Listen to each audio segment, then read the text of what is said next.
Assalamualaikum warahmatullahi wabarakatuh. Pada pembelajaran hari ini, Bapak akan menjelaskan tentang jarak dan perpindahan. Besaran itu terdiri dari dua, yaitu ada yang namanya besaran skalar dan ada yang bernama besaran vektor. Nah, bedanya kalau besaran vektor itu adalah besaran yang memiliki besar dan arah, ya. Vektor itu adalah memiliki besar dan arah. Sedangkan besaran skalar itu hanya memiliki besar. Maksud besar dan arah itu begini. Misalkan gaya. Gaya itu dinamakan besaran. Gaya itu kan artinya tarikan atau dorongan. Gaya merupakan besaran vektor. Kenapa besaran vektor? Karena gaya itu memiliki besar dan arah. Misalkan begini, gaya 10 Newton. Nah, besarnya 10 Newton dan dia memiliki arah. Arahnya misalkan ke kiri. Nah, ini besar, ini arah. Nah, besaran ini adalah besaran vektor karena memiliki besar dan arah.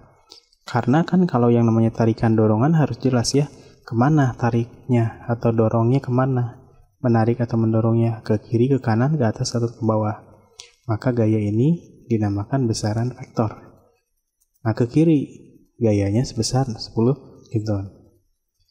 Nah, contoh yang besaran skalar misalkan begini. Massa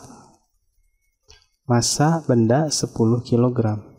Nah, ini kan termasuk besaran skalar, hanya memiliki besar, dia tidak memiliki arah. Kan tidak mungkin ya 10 kg ke arah mana gitu kan, nggak mungkin ya. Maka massa ini merupakan besaran skalar, yaitu yang hanya memiliki besar saja.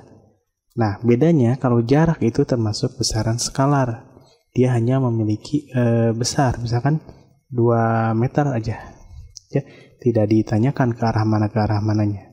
Sedangkan kalau perpindahan dia termasuk besaran vektor. Nah, misalkan 2 meter kemana ya, ke utara misalkan ya. Nah, itu kenapa perpindahan disebut dengan besaran vektor. Oke, coba kalian lihat di sini. Misalkan ada seseorang dari titik A, nah dari sini ya, ingin pindah ke titik 0 melalui titik B. Jadi si A ini pengen ke sini tapi harus lewat B dulu. Nah, maka kalau Bapak gambarkan jaraknya gini kan, si A ke B dulu, terus balik lagi ke O, ya. Nah, maksudnya bukan ke 0 ya, tadi O ya, ke titik O.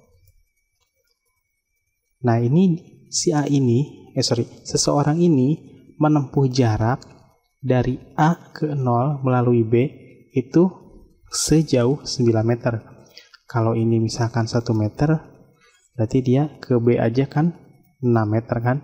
Kemudian dari B menempuh perjalanan ke O 3 meter. Berarti total jaraknya 9 meter ya. A ke B ke 6 meter, A ke B 6 meter, B ke O 3 meter. Kalau dijumlahkan jadi 9 meter. Sedangkan kalau perpindahan, dia perpindahan itu hanya melihat begini. Awalnya di mana dan berakhir di mana gitu kan. Kan dia awalnya di A seseorang ini ya, dan berakhir di O.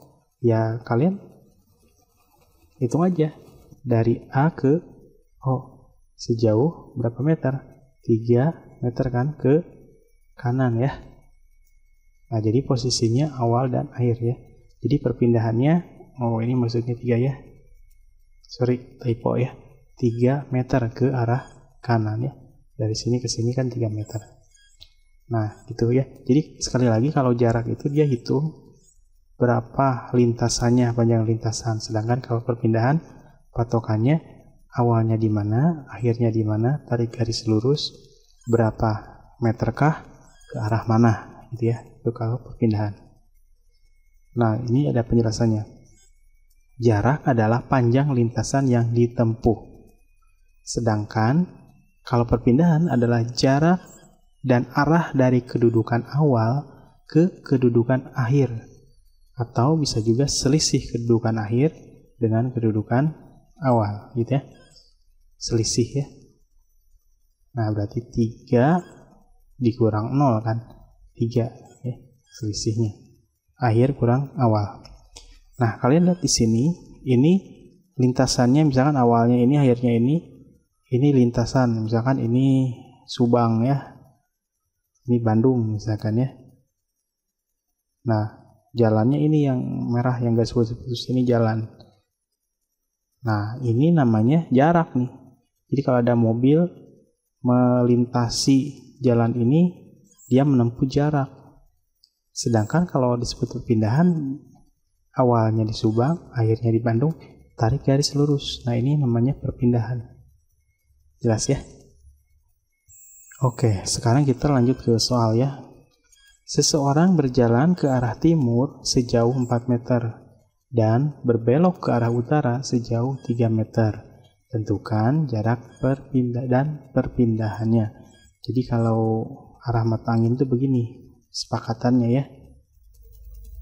Jadi kalau arah mata angin itu begini kesepakatannya. Nah, yang ini, yang ke atas ini untuk arah utara, sedangkan sebaliknya selatan. Nah, yang ke arah kiri ini barat, sebaliknya adalah timur, gitu ya. Seseorang berjalan ke arah timur sejauh 4 meter, berarti ke sini tuh 4 meter. Dan berbelok ke arah utara 3 meter. Nah, ke sini 3 meter. Tentu jarak dan perpindahan. Nah, untuk jarak itu gampangnya tinggal dijumlahkan. Dia dari sini ke sini kan 4 meter. Kemudian setelah berbelok dia menempuh perjalanan 3 meter. Tinggal dijumlahin aja, 4 tambah 3 sama dengan 7 meter. Easy kan? Nah, kalau perpindahan dia tidak menggunakan lintasan, dia menggunakan garis lurus. Awalnya kan di sini, ini akhirnya di sini. Nah, tarik garis lurus. Nah, jadilah seperti semacam segitiga ya. Nah, begini. Ini ke sini. Kalau arah mata angin itu antara timur dengan utara, dia membentuk sudut siku-siku 90 derajat. Maka berlaku rumus Pythagoras ya. Jadi mencari ini begini rumusnya. X kuadrat sama dengan, nah ini ya, 4 kuadrat ditambah 3 kuadrat. Nah, begini. 4 pangkat 2 itu 16, 3 pangkat 2 itu 9. 16 tambah 9, 25 ya. Jadi, X pangkat 2 sama dengan 25. Jadi, X-nya berapa? Jadi, berapa dikali berapa jadi 25 dengan bilangan yang sama. Ya, ini dinamakan dengan akar 25. Sama dengan 5 ya.